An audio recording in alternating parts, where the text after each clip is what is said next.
السلام علیکم نادیہ عشق قسط نمبر 4۔ عرشیہ ساری رات ولی کی باتوں کی وجہ سے پریشان رہی۔ وہ ان ساری سوچوں کو جھٹکنا چاہتی تھی لیکن نہیں، وہ ان سے چھٹکارا نہ پا سکی۔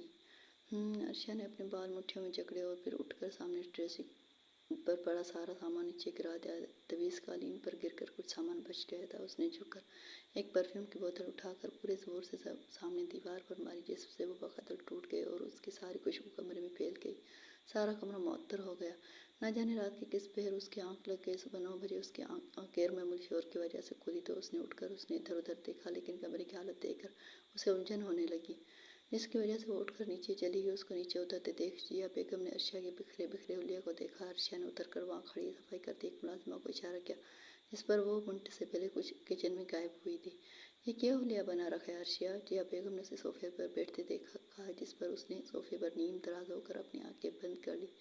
ویسے ہی ماما، طبیعت ٹھیک نہیں ہے۔ عرشیہ نے سہولت سے بہانہ بنایا۔ ملازمہ اس کے لیے جوس لیے اس کے سامنے آ کھڑی ہوئی تو عرشیہ نے سیدھے ہو کر جوس پکڑ لیا اور اسے اشارے سے جانے کا کہا، جس پر وہ دوبارہ صفائی کرنے میں مصروف ہو گئی۔ کیا ہوا ہے میری بیٹی کو؟ کمرے سے نکلتے حیدر ملک نے اپنی ٹائی کی ناٹ ٹھیک کرتے ہوئے پوچھا اور چلتے ہوئے اس کے پاس آ کر بیٹھ گئے۔ کچھ نہیں بابا، عرشیہ نے ہونٹوں پر مسکراہٹ سجائے جواب دیا، جس پر حیدر صاحب نے اس کا ماتھا چوما۔ آج اکرام اور نجمہ آئیں گے شام میں، تو اہتمام کر لیجیے گا۔ عرشیہ تم بھی گھر پر رہنا بیٹا۔ حیدر صاحب جیا بیگم کو اطلاع دیتے ہوئے آخر میں عرشیہ سے مخاطب تھے۔ سوری پاپا، لیکن آج میرے فرینڈز کے ساتھ گھومنے کا پلان ہے۔ عرشیہ نے وہاں بیٹھے سہولت سے انکار کیا، جس پر حیدر کچھ کہے بغیر آفس چلے گئے اور عرشیہ اٹھ کر اپنے کمرے کی طرف چلی گئی۔ جیا بیگم دوبارہ سے ملازموں کو صفائی کرنے کی ہدایت دینے لگی۔ کمرے میں داخل ہونے پر کمرے میں پھیلی خوشبو نے اس کا استقبال کیا۔ عرشیہ کمرے کی حالت نظر انداز کرتی ڈریس لے کر ڈریسنگ روم میں بند ہو گئی اور اپنی حالت درست کرنے کے بعد اپنا موبائل اور گاڑی کی چابی اٹھاتے ہوئے واپس نیچے چلی گئی اور باہر جانے سے پہلے ملازمہ کو کمرہ صاف کرنے کا حکم سنا گئی۔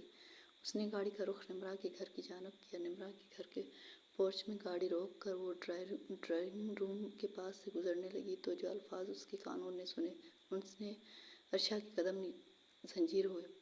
ابیرہ آج معمول کے مطابق ہائیکا کے گھر آئی ہوئی تھی، جبکہ یوسف اپنے نئے شیڈول کے مطابق نعمان صاحب کے گھر گیا تھا۔ اس نے دروازے کے پاس کھڑے ڈور بیل بجائی تو ایک ملازم نے دروازہ کھولا۔ یوسف اس کی تقلید میں چلتا ہوا ڈرائنگ روم میں داخل ہوا۔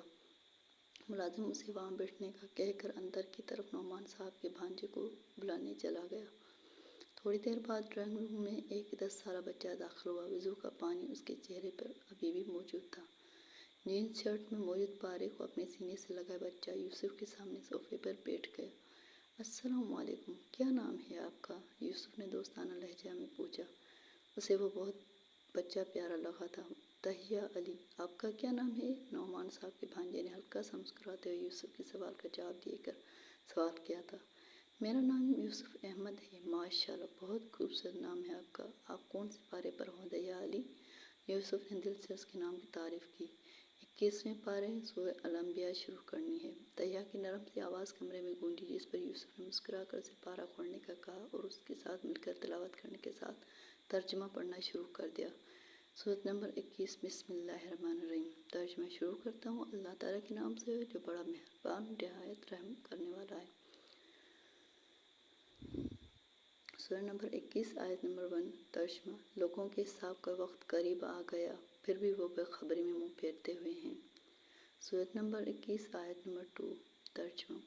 ان کے پاس ان کے رب کی طرف سے جو بھی نئی نئی نصیحت آتی ہے اسے وہ کھیل کود میں سنتے ہیں۔ سورۃ نمبر 21 آیت نمبر 3۔ ترجمہ۔ ان کے دل بالکل غافل ہیں اور ان ظالموں نے چپکے چپکے سرگوشیاں کیں کہ وہ تم ہی جیسا انسان ہے، پھر کیا وجہ ہے جو تم آنکھوں دیکھتے جادو میں آ جاتے ہو؟ سورۃ نمبر 21 آیت نمبر 4۔ ترجمہ۔ پیغمبر نے کہا، میرا پروردگار ہر اس بات کو جو زمین و آسمان میں ہے بخوبی جانتا ہے، وہ بہت ہی سننے اور جاننے والا ہے۔ تہیہ اس کی نرم سی آواز سن کر ٹھہر گیا۔ اس کی آواز میں اس قدر جادو تھا تہیہ اپنی زبان کو بھی حرکت نہ دے سکا۔ اس کی آواز سن کر دروازے کے پار کسی اور کے بھی قدم زنجیر ہوئے تھے۔ آیات پڑھ کر یوسف جب خاموش ہوا تو عرشیہ کے قدم بے ساختہ ڈرائنگ روم کی طرف بڑھے تھے۔